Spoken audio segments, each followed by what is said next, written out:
warahmatullahi wabarakatuh. Bismillah, alhamdulillah. Alhamdulillahilladzi amarana al-ittisama bihablillah.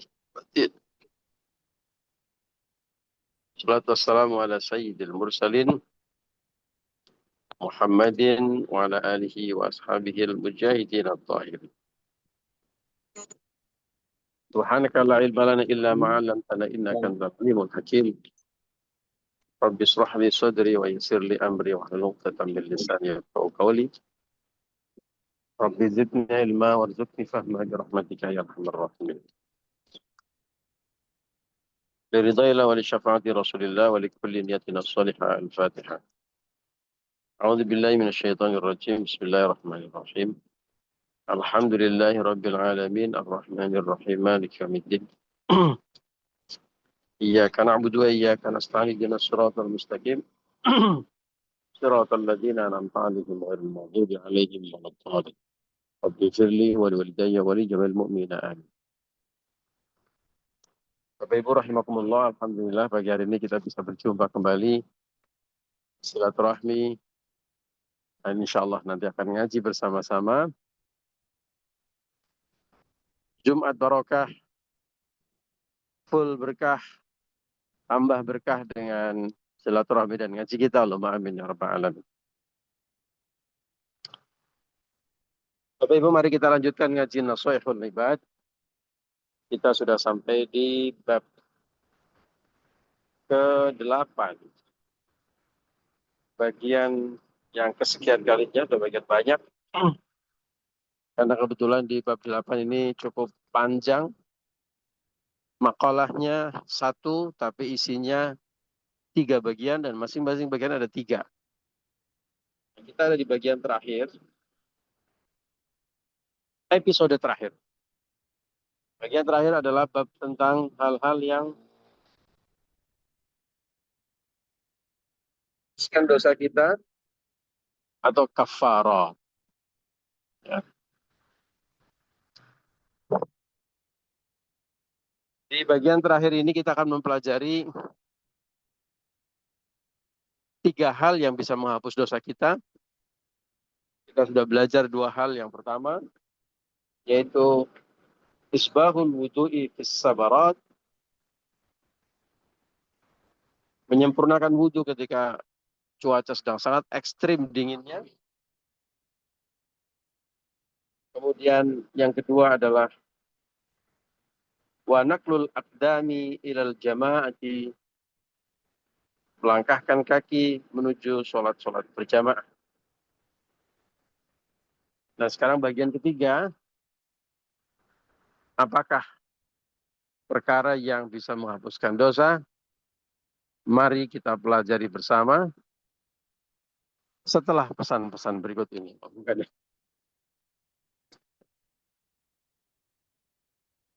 A'udzu billahi minasyaitonir rajim. Bismillahirrahmanirrahim. Wa ammal kaffarat, adapun kafarat atau hal-hal yang bisa menghapuskan dosa. Bagian ketiga adalah wantidharu sholati, dan menunggu sholat. Oh, ternyata menunggu sholat bisa menghapuskan dosa, Bapak Ibu. Ya. Wantidharu sholati, dan menunggu sholat. Ba'da sholati, sesudah sholat. Maksudnya bagaimana? Liyusalliyaha. Liyusalliyaha. Maksudnya adalah sehingga kalau dia menunggu sholat, sesudah selesai sholat, itu dia bisa sholat berikutnya fil masjid, di masjid, wa mithluhu, dan yang seumpama, intidharu kulli khairin, yang seumpama dengan itu adalah menunggu kulli khairin, setiap kebaikan-kebaikan, yang akan dia kerjakan selanjutnya. Oh, begitu maksudnya. Maksudnya begitu apa? Maksudnya Bapak Ibu, kalau Bapak Ibu ingin melakukan sesuatu yang bisa menghapuskan dosa, kafarat,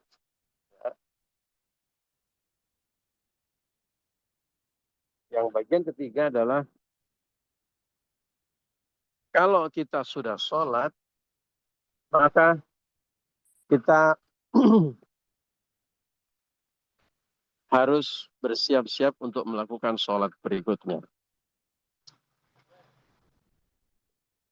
Sebentar ada iklan.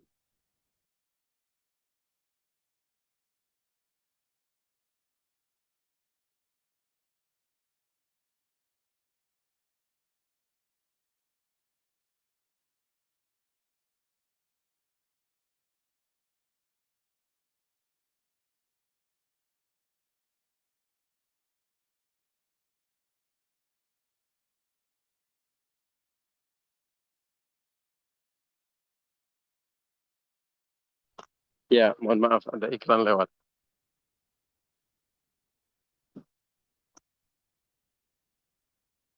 Amalan ketiga yang bisa menghapus dosa kita adalah menunggu sholat sesudah datangnya sholat atau sesudah mengerjakan sholat. Ada dua arti. Ada dua makna. Makna yang pertama adalah secara fisik. Arti atau makna secara fisik. Bapak Ibu, sesudah melakukan sholat, secara fisik mempersiapkan diri untuk melakukan sholat berikutnya. Jadi, misalnya, begitu selesai sholat maghrib, bukan kemudian lalu lari, pelencing, ya, apalagi tidak pakai berdoa, begitu. Padahal doa sesudah sholat adalah salah satu doa yang dikabulkan oleh Allah, ya. Bukan, tetapi duduk, ya, berzikir, berdoa, baca Al-Quran, iktikaf, kalau di masjid, ya, taklim atau belajar, gitu. Sampai nanti waktu sholat berikutnya, dan kemudian mengerjakan sholat lagi. Itu barangkali mirip-mirip dengan pengalaman spiritual Bapak Ibu yang menjalankan sholat di Masjidil Haram atau Masjid Nabawi. Ya, bayangkan Bapak Ibu di Masjidil Haram atau di Masjid Nabawi, kita duduk di masjid, sholat, kita datang sebelum iqamah, ya, sambil menunggu sholat kita baca Al-Quran, kita taklim, kita berzikir, kita bermunajat, kita berdoa. Kemudian iqamah, kita sholat, habis sholat lagi, duduk lagi, ya, sambil minum air zam-zam, nikmat sekali ya rasanya ya. Kemudian sambil menunggu ada yang datang halal, halal, halal, bagi-bagi makanan. Yang diingat jangan bagi makanannya aja, ya. Yang diingat juga suasana syahdu ketika berdoa, ya. Terus sampai sholat berikutnya, sampai rasanya nggak mau pulang ke hotel. Ya kalau bukan karena lapar atau kebelet gitu ya, rasanya itu mau di masjid terus. Nah, apalagi kalau Ramadan, ya. Ngapain juga mondar-mandir ke hotel, ya. Rasanya terus kita kepengen menghabiskan waktu di masjid terus gitu. Bahkan zaman dulu banyak orang-orang yang di bulan Ramadan itu tidak perlu hotel. Nah, menghabiskan waktunya di masjid. bawa baju beberapa potong begitu, ya sudah tinggal di masjid. Nanti kalau masjid dibersihkan harus dikosongkan, keluar sebentar di luar berjemur, ziarah, masuk lagi gitu terus 1 bulan penuh. Nah, sampai sekarang itu masih banyak tuh, terutama kalau dari Indonesia biasanya adalah anak-anak mahasiswa dari Timur Tengah, ya, dari Mesir, mahasiswa-mahasiswa Al-Azhar, ya. Apalagi dulu saat haji itu masih agak longgar gitu ya. Banyak yang haji-haji backpackeran. Ya, tidurnya di masjid, di emperan toko. Gitu. Waktunya dihabisin untuk beribadah di masjid. Sekarang sudah semakin ketat, agak susah di musim haji, tidak disarankan. Ya. Umroh barangkali masih memungkinkan. Ya. Nah, bayangkan suasananya seperti itu. Menghabiskan waktu dari sholat ke sholat berikutnya.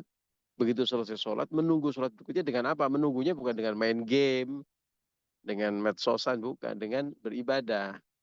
Ya, dengan bermunajat, dengan membaca Al-Quran, dengan ta'lim, berzikir gitu. Jadi menanti datangnya sholat berikutnya memang secara hati kita, niat kita, pikiran kita, nggak ada yang lain, dan diikuti juga dengan aktivitas badaniah kita, nggak ada yang lain kecuali memang menunggu sholat berikutnya, dan itu diisi dengan ibadah. Tentu kemudian kita juga harus fair. Jangan lupa wala tansa nasibaka minad dunya. Jangan lupakan nasib kalian, dunia kalian. Jangan lupa juga ayat-ayat tentang kita diperintahkan intasyiru fil ard. Ya, untuk selesai sholat kita berpencar di atas muka bumi untuk ma'isyah. Ya. Hal-hal yang seperti tadi kita sebutkan, kita bahas, bisa kita lakukan dalam momentum khusus. Misalnya tadi ketika haji, ketika umroh. Ya. Atau momen-momen tertentu ketika kita liburan, weekend. Ya. Atau di waktu-waktu khusus. Misalnya maghrib ke isya. Ya, itu masih memungkinkan. Atau isya ke subuh. Kalau kita mau i'tikaf full di masjid. Atau asar ke maghrib masih memungkinkan. Atau subuh ke waktu syuruk. Atau maksimal ke duha. Nah, setelah itu dari waktu duha, waktu syuruk ke zuhur, zuhur ke asar, itu waktunya kita ya ma'isyah kita, mencari urusan dunia kita, menghidupi keluarga. Untuk apa diniati? Untuk mencari bekal ibadah, untuk mencari bekal sholat maghrib nanti sampai isya, sampai subuh lagi. Nah, dengan konteks itulah kemudian kita memahami makna yang kedua dari menunggu sholat sesudah sholat, yang secara tekstual juga ditulis dalam kitab Nashihul Ibad tadi, yaitu wa mithluhu intidharu kulli khairin. Yang sepadan dengan itu, yang sepadan dengan menunggu sholat untuk melakukan sholat selanjutnya adalah mithluhu intidharu kulli khairin. Yang sepadan dengan itu adalah menunggu kebaikan-kebaikan berikutnya. Maksudnya, sesudah kita sholat, jangan lakukan maksiat, jangan lakukan hal-hal yang dilarang oleh Allah. Lakukanlah kebaikan-kebaikan, diniati untuk menunggu waktu sholat berikutnya. Menunggu waktu sholat berikutnya itu diisi dengan mencari ma'isyah, melakukan amaliyah-amaliyah yang baik, yang positif, ya. Mencari ma'isyah atau bekerja itu juga diniati untuk agar nanti kita bisa beribadah selanjutnya, menjadi bekal ibadah kita. Itu sama pahalanya dengan orang iktikaf, dengan orang membaca Quran, dengan bermunajat. Yang tadi ibadah mahdoh menunggu sholat dari sholat ke sholat berikutnya. yang begogok, yang diam saja, yang berdoa, yang di waktu-waktu yang tepat. Sementara di waktu yang lain, seperti tadi saya gambarkan, dari waktu syuruk sampai zuhur, zuhur sampai asar, itu adalah saatnya melakukan kulli khairin, kebaikan-kebaikan yang lain yang sepadan dengan pahala ketika kita tadi menunggu sholat dengan i'tikaf dan ibadah-ibadah mahdoh lainnya. Jadi kalau kita habis subuh, berdoa, bermunajat, baca Quran, ngaji, sampai suruk, ya, suruk lewat sedikit, sholat, selesai sholat suruk, olahraga sedikit, ya, lalu persiapan pagi, menyiapkan anak-anak mau berangkat sekolah, menyiapkan suami mau berangkat kerja, atau yang kerja dan sekolah juga berangkat, persiapan diri untuk bisa bekerja dengan baik dan on time. Lalu masing-masing melakukan amalia-amalia yang baik, positif, ya semua yang tadi saya sebutkan, sampai nanti waktu zuhur datang, maka itulah menunggu sholat sesudah sholat. Ya, diniati ini untuk bekal ibadah, dan diniati nanti sholat zuhur saya akan sholat on time, berjamaah. Wah, itu sudah sempurna itu menunggu sholatnya. Itulah amalia yang akan menghapuskan dosa-dosa kita, ya. Selain itu juga begitu banyak keutamaan melakukan atau menunggu sholat sesudah sholat. Di antaranya adalah orang ini atau mereka-mereka yang melakukan itu adalah akan diampuni oleh Allah. Didoakan oleh para malaikat. Allahumma gfir lahu warhamhu ma lam yakum min salatihi au yuhdis. Malaikat akan berdoa, ya Allah ampunilah dia, rahmatilah dia, selagi dia belum berdiri dari tempat sholatnya atau berhadas. Ya, selama sholat itu kita didoakan oleh para malaikat. Demikian juga ketika bahkan setelah sholat itu kita tidur, ya. Tapi misalnya kalau kita di masjid ketiduran, tertidur, ya. Atau ini juga bisa dikiaskan atau diumpamakan, kita melakukan perkara-perkara yang mubah, mubah saja. Tidur itu kan mubah ya. Kalau niat kita, semangat kita, spirit kita itu menunggu sholat atau melakukan kebaikan-kebaikan yang seumpamanya atau setaranya, itu pahalanya terus mengalir. Sebagaimana sabda Rasul,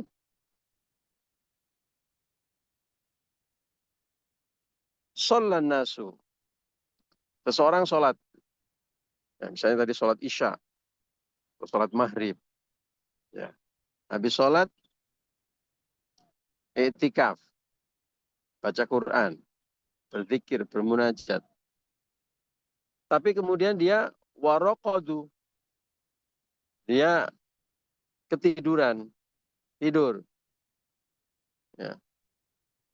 Walam tazalu fi sholatin mundun tador tumuha. Maka dia senantiasa dihitung dalam keadaan sholat sejak kalian menunggunya. Karena diniati sudah menunggu sholat berikutnya, itu sudah dapat pahala sholat. Padahal keadaan kita tertidur. Ya, keadaan tertidur itu bisa dikiaskan dengan melakukan perkara-perkara yang mubah. Ya, makan, bekerja, berolahraga. Kalau spiritnya, niat kita, pikiran kita sudah, bismillah nanti saya menunggu sholat ini. Sambil menunggu sholat saya berolahraga. Sambil menunggu sholat itu kita uh, bekerja. Itu sudah dihitung pahala sholat. Secara garis besar, kalau kita tarik ke atas lagi, maknanya adalah kebaikan untuk orang-orang yang selalu melakukan kebaikan dan setelah melakukan kebaikan tidak puas diri. Alhamdulillah sudah sholat, sekarang bebas. Itu ada orang yang seperti itu. Kemudian melakukan macam-macam. Bukan. Yang dihitung kebaikan yang sempurna dan sebenarnya adalah sesudah kita melakukan kebaikan, maka kita berniat dan bekerja keras untuk mewujudkan niat tersebut untuk melakukan kebaikan-kebaikan selanjutnya. Nah, itu poinnya. Sesudah kita bersedekah, alhamdulillah, sudah sedekah Jumat berkah. 100.000. Kalau begitu saya bisa puasa atau bisa pensiun sedekah selama 1 minggu. Bukan begitu semangatnya. Justru ketika pagi hari ini bersedekah, sahabat Jumat berkata, Bismillah 50.000, Bismillah 100.000. Mudah-mudahan sedekah ini diterima oleh Allah, dan sedekah ini menghasilkan semangat untuk sedekah-sedekah berikutnya. Saya besok pagi mau sedekah lagi. Saya nanti sore atau nanti siang pas Jumatan saya mau sedekah lagi. Begitu poinnya. Bukankah inna min alamati qabulis salihah as-salihah ba'daha. Sesungguhnya salah satu tanda-tanda dari dikabulkannya kebaikan-kebaikan atau ibadah kita adalah melahirkan ibadah-ibadah dan kebaikan-kebaikan selanjutnya. Kalau kita habis sholat, lalu semangat untuk sholat berikutnya, itu tanda sholat kita diterima. Salah satu tanda sholat kita diterima. Kalau kita bersedekah, lalu habis itu semangat untuk melakukan sedekah-sedekah berikutnya, itu tanda sedekah kita diterima. Kalau kita berpuasa, lalu besok hari tidak, tobat nggak puasa lagi, lapar. Nggak bisa makan, minum boba siang-siang. Nggak bisa minum es teh.